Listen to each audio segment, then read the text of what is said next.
The woman rescued a mother leopard and her cub from a python's deadly coils, despite its ferocity. In the heart of the African savanna, under the blazing sun, Emily Carter, a young wildlife photographer, wandered quietly with her camera. She had traveled miles to capture rare moments of nature, but what she stumbled upon that afternoon froze her in place. The scene before her was both terrifying and inspiring, a testament to the raw power and struggle for survival that defines life in the wild. Before her, a massive python had coiled its muscular body around a mother leopard and her tiny cub. The sight was enough to make Emily's blood run cold, despite the sweltering heat of the savanna. The mother leopard fought fiercely, her powerful claws slashing through the air, teeth bared in a snarl of desperation. Her golden eyes blazed with a fierce determination to protect her offspring at all costs. The tiny cub, barely visible beneath its mother's protective form, cried out helplessly, its plaintive mews piercing the air. The python's grip tightened with each passing second, its scales gleaming in the harsh sunlight as it squeezed the life out of its prey. Emily's heart pounded in her chest, a mix of fear and adrenaline coursing through her veins. She knew that in the wild, predators lived by the harsh law of survival. Kill or be killed. It was nature's way, brutal but necessary. Yet, as she watched the struggle unfold before her, Emily felt a surge of empathy for the leopard and her cub. She couldn't just stand by and watch this magnificent creature and her offspring perish. Adrenaline surged through Emily's body, overriding her initial instinct to flee. Her eyes darted around, searching for anything that might help. They landed on a sturdy branch, lying on the ground nearby.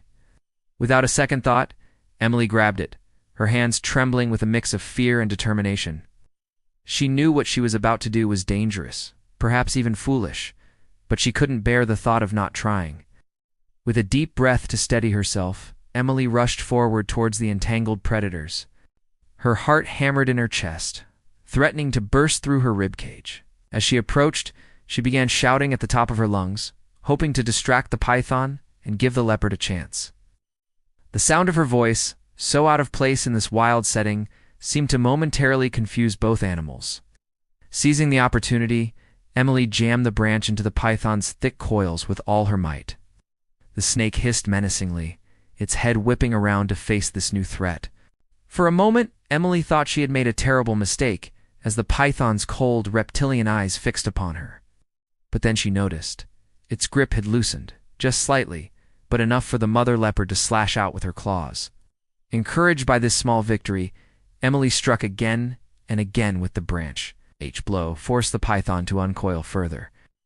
Its attention divided between its original prey and this unexpected human adversary.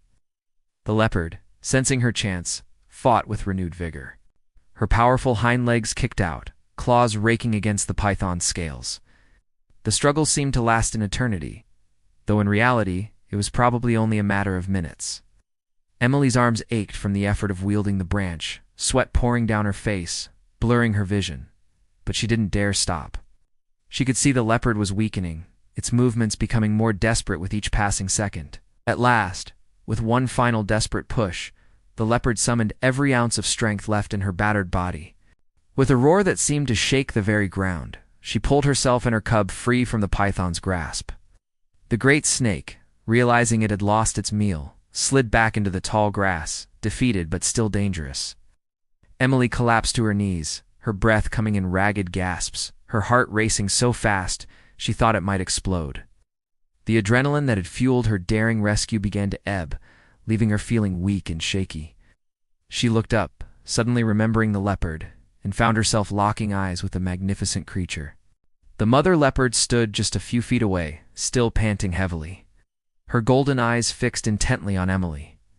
For a tense moment, Emily thought she might have made a terrible mistake. Had she just saved this predator only to become its next meal?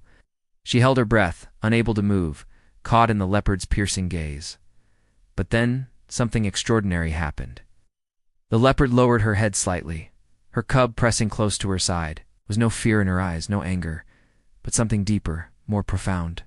It was a look of silent recognition, an acknowledgement of the unlikely alliance that had formed in those frantic moments. Emily felt a chill run down her spine, not from fear, but from the sheer power of this wordless communication.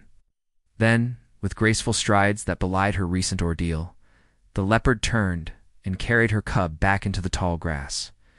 Emily watched, trembling in awe, as the spotted coat disappeared into the golden savanna, leaving behind only the rustling of grass and the memory of that intense, shared moment. As the sound of the retreating leopard faded, Emily remained kneeling in the dirt, her mind struggling to process what had just occurred. She had come to Africa to capture rare moments of nature with her camera, but what she had experienced went far beyond anything she could have imagined. No photograph could ever truly capture the raw emotion, the primal fear, and the unexpected connection she had just lived through. From that day forward, Emily knew she had witnessed not just a rare scene of nature, but something even rarer: the unspoken bond of trust between a wild predator and a human who chose compassion over fear. It was a moment that would forever change her perspective on the natural world and her place within it. As she finally rose to her feet, legs still shaky, Emily realized that her camera had remained untouched throughout the entire ordeal. She had no photographic evidence of what had transpired, no way to prove to others the incredible event she had just been part of. But she didn't need it. The memory was etched into her very being, a testament to the unpredictable beauty and raw power of the natural world. Emily gathered her equipment, casting one last look at the spot where the python had disappeared. The savanna seemed peaceful now, the drama of life and death hidden once again beneath its serene surface. But she knew that just beneath that calm exterior, countless stories of survival, struggle, and unexpected alliances were playing out every day. As she began the long walk back to her camp, Emily felt a profound sense of gratitude. Gratitude for the opportunity to witness such an incredible moment. Gratitude for finding the courage to act, and gratitude for the silent acknowledgement from a creature she had always admired from afar. The African sun was beginning to dip towards the horizon, casting long shadows across the savanna. Emily knew that somewhere out there, a mother leopard and her cub were alive because of her actions. It was a sobering thought, a reminder of the impact one person could have on the delicate balance of nature. As she walked, Emily made a silent promise to herself. She would continue her work as a wildlife photographer, but with a renewed sense of purpose. Her images would not just capture the beauty of nature, but also tell the stories of the complex relationships between all living things. She would use her experiences to educate others about the importance of conservation and the unexpected connections that can form between humans and wild animals. The memory of the leopard's eyes, filled with that mixture of fierce determination and silent gratitude, would stay with Emily for the rest of her life. It would serve as a constant reminder of the day she chose to intervene, to reach across the divide between human and wild, and in doing so, discovered a depth of connection she never knew was possible. As the last rays of sunlight painted the savanna in hues of gold and crimson, Emily felt a sense of peace settle over her. She had come to Africa seeking adventure and rare photographic opportunities. What she had found was something far more valuable: a profound understanding of her place in the natural world and the responsibility that came with it. With each step towards camp, Emily felt her resolve strengthen. She would tell this story not just through her photographs, but through her actions, inspiring others to see the wild world with new eyes and an open heart.